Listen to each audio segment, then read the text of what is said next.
اعوذ باللہ من الشیطان اللعین الرجیم بسم اللہ الرحمن الرحیم الحمد للہ الذی ہدانا لہذا وما كنا لنہتدی لولا ان ہدانا اللہ۔ عزیزو،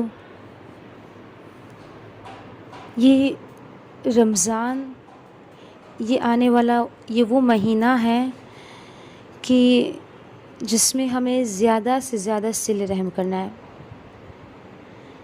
اور واجبات صرف نماز روزہ یہ نہیں ہے، واجبات ہمارے حقوق بھی ہے، یعنی ہمارا ریلیشن دوسروں کے ساتھ کیسا ہے۔ اگر ہم کسی کو تکلیف دے رہے ہیں اور پھر ہم نمازیں پڑھیں تو ہماری نمازیں ہمیں کہاں لے کے جائیں گی؟ یہی پھنس جائیں گی نا۔ نماز جو ہماری ہے وہ پرواز نہیں کر پائیں گی، اٹھ نہیں پائیں گی۔ اگر ہم نے کسی کا حق کھایا ہوا ہے یا ہم کسی سے صحیح طرح سے بات نہیں کرتے تو عزیزو، ہمیں یہ ساری جو ہمارے اندر، جو ہمارے نفس میں برائیاں ہیں، ہمیں اسے ختم کرنی ہے، کیونکہ رمضان صلہ رحمی کا مہینہ ہے۔ اور رسول خدا خطبہ شعبانیہ میں کہتے ہیں کہ تم صلہ رحم ادا کرو۔ کیا کہتے ہیں رسول؟ وصلہ ارحامکم، کہ جو تمہارے قریبی رشتہ دار ہیں ان سے صلہ رحم کرو اور اپنی زبان کی حفاظت کرو۔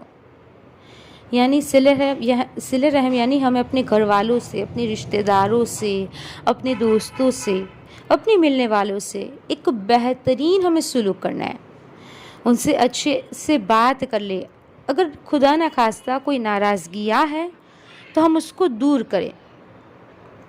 اگر ایسا نہیں کریں گے تو ہماری یہ عبادتیں یہی پہ پھنسی رہے گی، یہ عبادتیں پرواز نہیں کرے گی۔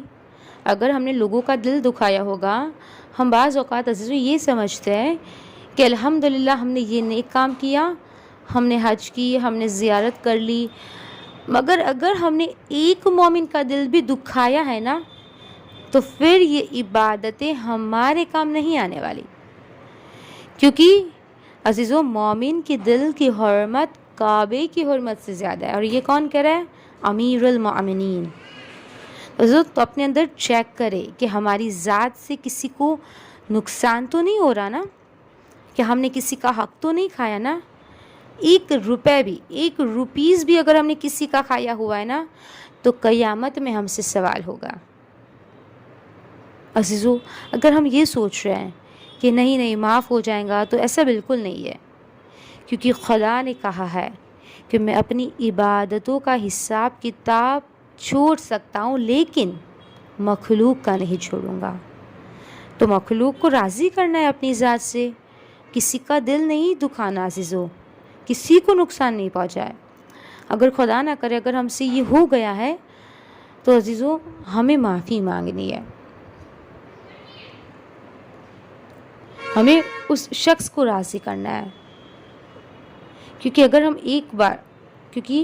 اگر ہم قبر میں چلے جائیں گے نا تو پھر ہمارے پاس کچھ واپس آنے والا نہیں ہے۔ تو جب تک زندگی ہے تو اس زندگی سے آخرت کا فائدہ حاصل کرے۔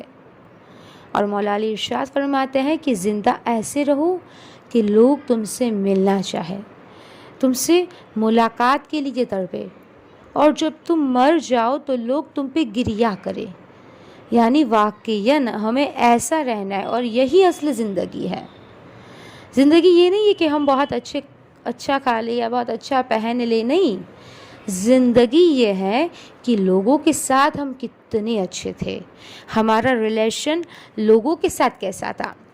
یہ اجتماعی ہے، دین ایک اکیلے کا دین نہیں ہے۔ اگر ہم یہ سوچ رہے کہ میرا گھر، میرا دین اور بات ختم، نہیں، اس دین میں ہر شخص کی ضرورت ہے۔ جس طرح جو کمپنی میں ہر شخص کی ضرورت ہے، گیٹ کیپر بھی چاہیے، ریسیپشنسٹ بھی چاہیے، اکاؤنٹنٹ بھی چاہیے، سب چاہیے، تو دین میں بھی ہمیں سب کو لے کے چلنا ہے۔ یعنی ہمیں اپنے ہر حقوق کو بہترین انداز سے ادا کرنا ہے، یعنی ہمیں اپنا ایک رول ادا کرنا ہے اور سب کا حقوق ادا کرنا ہے۔ ہمیں اب یہ خود دیکھنا ہے کہ آیا ہم سب کو راضی رکھتے ہیں۔ دیکھیے عزیزو، سب کے دلوں کو خوش کرنا مشکل ہے، لیکن ہمیں کوشش کرنی ہے، اور ہمارا اصل ہدف خدا ہونا چاہیے، یعنی ہم جو بھی کر رہے ہیں اس سے خدا خوش رہے۔ اب اگر خدا کی رضا یہ ہے کہ ہم اپنے رشتہ دار کو راضی رکھیں تو ہمیں یہ کرنا ہوگا، یعنی ہمارا اصل خدا ہونا چاہیے، کیونکہ جتنے بھی رشتے ہیں یہ سب اصل نہیں ہے، اصل وہ خدا کا رشتہ ہے، اور اس رشتے کی وجہ سے یہ سارے رشتے ہیں۔ اگر وہ رشتہ، وہ کمیونیکیشن، وہ رابطہ صحیح ہے تو یہ سب صحیح ہے، لیکن اگر وہی گڑبڑ ہے، اور عزیزو نیچے بہت اچھے بن جائے تو نتیجہ کیا نکلے گا؟ اگر ہم دنیا میں بہت اچھے کام کر لے دکھاوے کے لیے تو پھر یہ سب دنیا میں ہی رہ جائیں گا۔ تو اس لیے عزیزو یہ رمضان میں ہمیں کوشش کرنی ہے۔ خدا نے یہ ہمیں مہینہ ہی اس لیے دیا ہے کہ ہم سب گناہوں کو چھوڑ دیں۔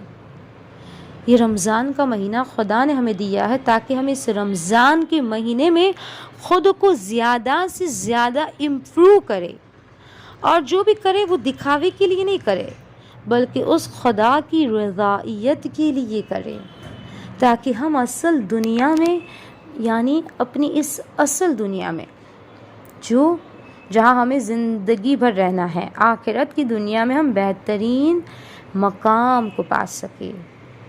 تو عزیزو رمضان میں زیادہ سے زیادہ صلہ رحم ادا کریں۔